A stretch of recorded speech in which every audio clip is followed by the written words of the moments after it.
estamos aqui de volta, vamos dar continuidade aos nossos conteúdos, mas antes eu preciso levantar 2 pontos com vocês aqui. O primeiro é pedir desculpa, porque a iluminação não tá boa, eu tô numa saga, vocês não fazem ideia. Eu tô numa saga hoje para conseguir uma iluminação legal para gravar os vídeos de vocês. Não tenho uma iluminação muito boa, mas nós vamos conseguir aqui dar sequência. O outro ponto é o livro, deixa eu pegar ele aqui. Eu vou indicar sempre para vocês, a partir de agora, as páginas onde o conteúdo que eu estou falando vai aparecer no módulo de vocês. Então aí vocês conseguem ler o módulo, acompanhar o vídeo e fazer uma associação entre o que eu estou falando, né, o que eu estou facilitando aqui, e o que vocês já têm como informação lá no livro de vocês. Para o assunto de hoje, deixa eu aproximar aqui, vocês vão começar aqui com este tema. Nós vamos começar a falar aqui sobre absolutismo e vamos falar sobre mercantilismo. Começa na página 51. Vou dar um tempo para vocês pegarem o livro de vocês. Vou dar um tempo para vocês colocarem na página 51. E aí vocês decidem se vocês querem ler e depois assistir o vídeo, ou assistir o vídeo e depois ler e fazer associação de conteúdos. Certo? Vamos para o vídeo. E nós já vamos começar falando sobre as características do Estado moderno. Primeiro vamos chamar a atenção para isso aqui. A palavra moderno acabou de ser falada por mim, pronunciada por mim. Não vamos entender moderno como a maioria das vezes que nós usamos, como se algo moderno fosse algo que fizesse parte das coisas mais atuais na nossa vida e no nosso cotidiano. Dentro da história, quando a gente divide aí a linha do tempo da história, a época do moderno fez lá parte do final do século XV, século XVI, até o século XVIII. Então, nós estamos aí falando, sim, de uma fase da história mais lá atrás. Então, sobre as características do Estado moderno. Primeiro, a gente precisa lembrar para vocês que o feudalismo ele estava entrando em declínio, né? O feudalismo ele entra em declínio principalmente por quê? Porque o sistema feudal ele não dava mais conta de produzir o suficiente para atender às necessidades da população. Vamos lembrar que depois, né, do renascimento comercial e do renascimento das cidades, a população cresceu muito. Então, o que era a forma de produção que era mantida dentro dos feudos não atendia a esta população. Junto a isso, né, junto com o renascimento comercial que eu acabei de falar para vocês, o capitalismo já nascia. Então, esse sistema de comércio atendia muito melhor às necessidades da população europeia do que a forma de produção do próprio feudalismo. E aí o feudalismo entra em declínio total. Uma das causas, né, uma das consequências, né, desse declínio do feudalismo é justamente a volta da importância da figura do rei, né? A partir de agora, dentro de um Estado absolutista, nós temos a figura do rei como uma figura central, a figura mais importante. E a gente vai entender isso, o porquê, a gente vai entender o porquê disso. Quando o feudalismo entra nesse processo de declínio e o rei começa a fazer essa tentativa de tomada do poder de volta para as suas mãos, temos uma classe que já estava estabelecida aí nas relações sociais e que já falamos dela aqui outras vezes, a burguesia, que entende que para o processo econômico, né, para o processo comercial funcionar melhor e para que a burguesia tivesse mais chances, né, economicamente falando, era mais interessante para este grupo que apoiasse a ascensão do rei. Eu quero muito que vocês lembrem disso para os próximos conteúdos que nós vamos discutir. Neste momento, estamos falando aqui de século XIV, né, final da Alta Idade Média. Nesse momento, quando o rei tenta essa retomada do poder, a burguesia dá um apoio, um suporte muito grande à figura do rei. Segura essa mensagem aí, que futuramente a gente vai precisar lembrar dela.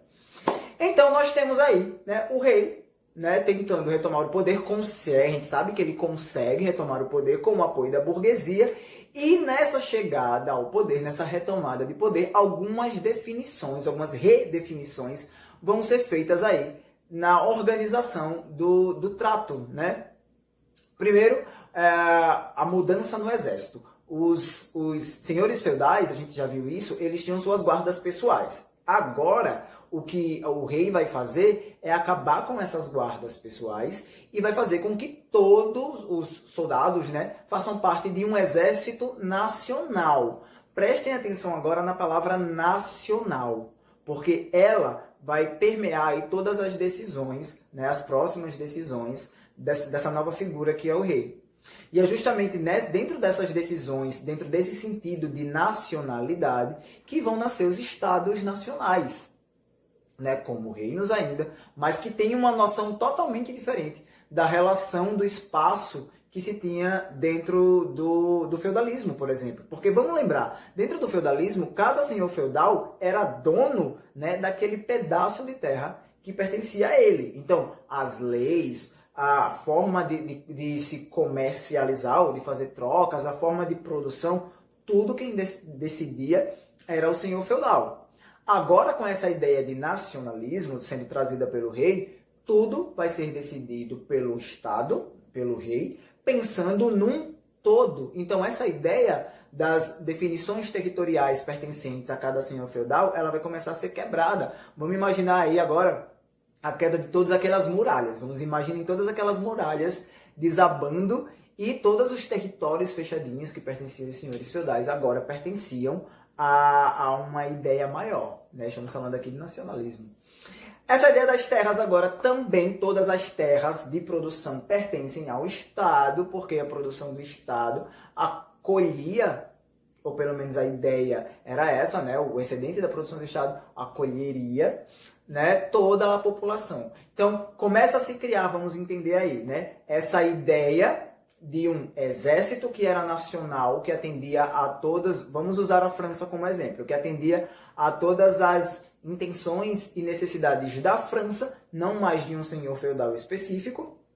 Existiu a partir daí agora uma ideia de posse de terra e de reconhecimento de território nacional que pertencia ao Estado, e se óbvio pertence ao Estado, pertence a todos nós, pelo menos essa era a ideia de defesa, e a ideia dentro do comércio, né? Por que a burguesia passa a apoiar essa ideia do rei, né? O que é que vai ter aí como moeda de troca, já que estamos falando de comércio?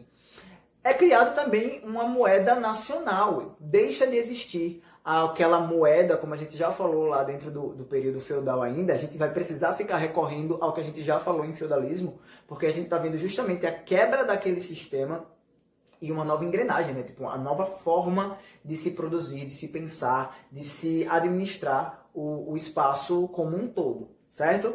Então, a moeda de troca aí agora é haver, eu estou falando na relação entre rei e burguesia, é haver uma moeda nacional. Isso fortalece o comércio, né? Porque uma moeda que vale na região aqui do sul vai também valer lá na região do norte, vai valer numa região mais afastada, vai valer nas cidades mais desenvolvidas, vai valer numa fazenda.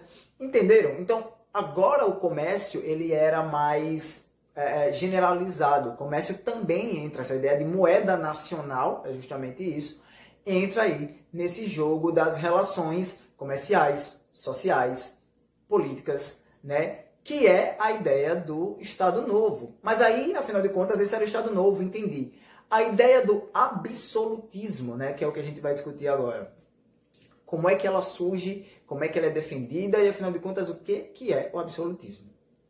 Vocês já devem ter ouvido aí a frase "os fins justificam os meios". Muita gente diz que essa frase foi proferida por Maquiavel, mas não. Essa frase ela foi aí dita por pensadores políticos depois que estavam interpretando, né, uma de suas maiores obras, acho que sua maior obra, chamada O Príncipe. O que é O Príncipe? O Príncipe é essa obra, é a primeira obra aí do pensamento político moderno, né, que vai falar sobre justamente isso, né, como o Estado tem que funcionar. Né? Essa obra ficou muito conhecida porque Nicolau Maquiavel, nesta obra, ele não fala sobre como o Estado e a relação do Estado com as pessoas deveria ser. Ele fala dela justamente como ela é, né? E fala justamente, tipo, é como se fosse um norte, né? Ela dá as ideias de como o regente, né, como o príncipe ou o rei deve agir para manter o seu povo. E aí sim uma ideia que é colocada na obra muito clara, de que muitas vezes é melhor você ser temido do que ser amado pelo povo, né? E isso a gente vai ver que dentro do absolutismo vai ser bastante empregado. E é justamente seguindo essa ideia de que às vezes é melhor ser temido do que odiado que nós vamos falar, né, do nosso próximo autor aí que falava sobre o absolutismo, Thomas Hobbes. Thomas Hobbes, ele é o autor de O Leviatã, uma outra obra aí que exalta o absolutismo e fala justamente da importância do rei e do Estado, quando ele fala que o Estado é, sim, responsável pela criação de regras, de leis, que justifiquem e que organizem as relações sociais. Né? Que sem o Estado, o homem seria aí, palavras do Leviatã, o homem seria o lobo do homem. O que significa isso é que o próprio homem ia se dilacerar. Se não houver um grupo maior, né, tipo alguém que esteja acima das outras relações sociais para organizar como essas relações sociais deverão acontecer, na verdade as sociedades elas se dilacerariam. Às vezes a gente quer falar bonito e não sai. Já outro pensador político aí, Jacques Bossuet, ele vai trazer a ideia, né, ele traz a frase inclusive assim, o Estado precisa de um rei, uma fé. Né? Ele já traz uma visão mais religiosa, né, para o negócio aí, de dizer que o rei, né, a figura do rei, é predestinada ao poder, é predestinada à organização. E como a gente já viu, né, durante toda a Idade Média, essa questão da visão religiosa ela é muito importante e é por isso que a igreja vai estar associada também, né, nesse novo processo aí de dinâmica de administração pública, né, mesmo que o poder esteja centralizado na mão do rei. O poder da igreja, a visão religiosa, o apoio religioso, ele é muito importante. Então, sim, a visão religiosa ela é usada para qualificar a figura do rei, o poder, né, centralizado na mão do rei. Então, de uma forma resumida, a gente pode entender o pensamento do Estado moderno, do Estado absoluto, como um governo que era ali colocado todo na mão de uma única figura. Uma única pessoa tomava todas as decisões. E vocês, quando eu falo tomava todas as decisões, eu estou falando de todas as decisões no âmbito econômico e político, mas eu também estou falando das decisões no âmbito pessoal. Porque sim, o rei interferia pessoalmente no cotidiano das pessoas, aí ditando como poderia e como não poderiam ser as relações sociais. Então, entenda o Estado absoluto justamente como isso, como o poder centralizado na mão de uma única pessoa. Mas é lógico que o rei sozinho, uma única pessoa, um homem, não tem condições de tomar conta de tudo. Então, obviamente, foram se criando cargos, né, para ajudar na manutenção do poder do Estado. Né? Fora isso, temos agora que falar sobre a nobreza. Falando sobre a burguesia, vamos falar um pouco mais sobre a burguesia. Mas temos que falar sobre a nobreza, porque a burguesia ela está associada com a formação de uma nova parcela da nobreza dentro do Estado moderno. Né? Vocês lembram lá que eu falei, logo no começo do vídeo, que a burguesia, a classe burguesa, ela apoia o rei, né? Os reis, porque estamos falando aqui do rei como figura, mas a questão de movimentação do Estado absoluto ela aconteceu em vários lugares na Europa. Então, esses reis precisaram do apoio da burguesia, a maioria deles contraiu dívidas com a burguesia para poder chegar no poder, e agora nós temos um rei no poder, estou pensando como um burguês daquela época. Nós temos um rei que chegou no poder, mas que tem uma dívida muito grande conosco. E por mais que ele tenha poder, ele ainda não tem como pagar a dívida. Nasce aí a nobreza togada.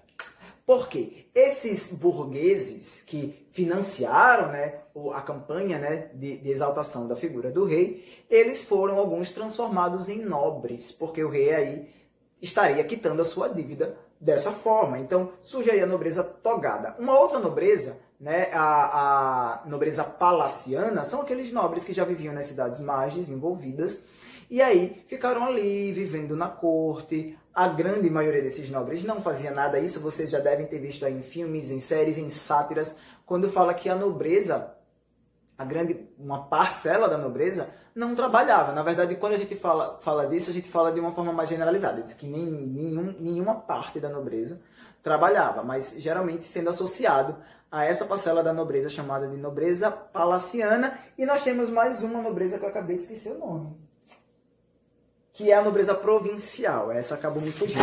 A nobreza, acabei de derrubar aqui um pedaço de material. A nobreza provincial são justamente, vamos entender aí nessa dinâmica nova, os ex-senhores feudais, né? A grande parcela dos senhores feudais, os que não conseguiram se tornar reis absolutos, né? Eles viraram ali nobreza dentro da sua própria região. Não é o rei do Estado Nacional, mas ainda assim é um nobre, tem uma importância muito grande e tem posses de terras. Então, chamada aí de nobreza provincial. Uma das medidas tomadas pelo rei, e agora vamos entrar na segunda parte, e eu não vou me aprofundar, vamos falar de mercantilismo, que é o tema desta unidade que nós estamos estudando. Estamos falando de Estado absoluto e mercantilismo. Por que que é importante? Por que que os dois processos estão associados? O mercantilismo, né, ele vai ser uma nova dinâmica de relação econômica que vai ser criada justamente para fortalecer, né, para justificar essa nova forma de governo, essa nova dinâmica de administração pública. E nós precisamos falar um pouco do mercantilismo agora, para vocês entenderem a relação, mas as características do mercantilismo e como o mercantilismo se associa às grandes navegações, que eu citei isso no vídeo passado, falando de grandes navegações, a gente vai ver no próximo vídeo, que é inteiro só falando sobre mercantilismo, certo? Então, os reis, eles precisaram correr contra o tempo para inventar alguma forma logo no início, né, para facilitar a vida da burguesia, porque seria o comércio que seria, né, uma das bases, um dos alicerces dessa nova dinâmica. Então, o que é que eles inventaram? Eles precisavam de um sistema onde os produtos estrangeiros não chegassem, porque se os produtos estrangeiros não chegam aqui na minha região, eu vou ser obrigado a consumir os produtos vendidos pelos comerciantes daqui. Então, essa quebra com a concorrência já é uma das principais características do mercantilismo. A criação de uma moeda nacional, como eu falei lá atrás no vídeo, é outra característica. E assim surge, né, um sistema de comércio fortalecido de consumo daquilo que é produzido localmente. Eu estou falando muito superficialmente sobre características do mercantilismo, só para dizer para vocês que o mercantilismo, ele é uma política de economia adotada pelos Estados nacionais com a inicial, né, visão de facilitar a vida dos burgueses, já que houve essa relação aí de ajuda na ascensão da imagem do rei. Porém, o mercantilismo também era, né, uma forma de validação, né? Seria uma característica de uma nova etapa aí na organização das sociedades. Vale lembrar que o mercantilismo, ele traz características justamente opostas do que era a relação comercial, né, dentro do feudalismo. E era justamente isso que se queria, quebrar com a cultura que foi criada dentro do período feudal para lançar uma nova cultura, uma nova forma de se relacionar economicamente dentro dos estados nacionais. Vale lembrar que, assim, o que um rei absoluto mais ia querer num momento de fixação, né, da ideia do que o rei agora é uma figura muito importante, era justamente quebrar com todas as características mais importantes do feudalismo. Porque, vale lembrar, uma das características mais importantes do feudalismo era que a figura do rei não tinha poder nenhum. Era praticamente uma figura decorativa, certo? Nós vamos ficar com o nosso vídeo por aqui hoje, porque a gente já falou de bastante coisa, né? E lembrando, próximo vídeo nós voltamos aqui para falar especificamente sobre mercantilismo. Deixei vocês aí com uma leitura que começa na página 51. Leiam tudo que vocês encontrarem até chegar em mercantilismo. Se vocês quiserem ler o início ali, a introdução do texto de mercantilismo, é até legal. Se vocês quiserem ler o capítulo inteiro que fala sobre mercantilismo, é muito bom, porque vocês já vêm preparados para o próximo vídeo. Já sabem como é o esquema. Qualquer dúvida, vocês deixam um comentário aqui. Eu volto a tirar as dúvidas de vocês. Tchau, até o próximo vídeo.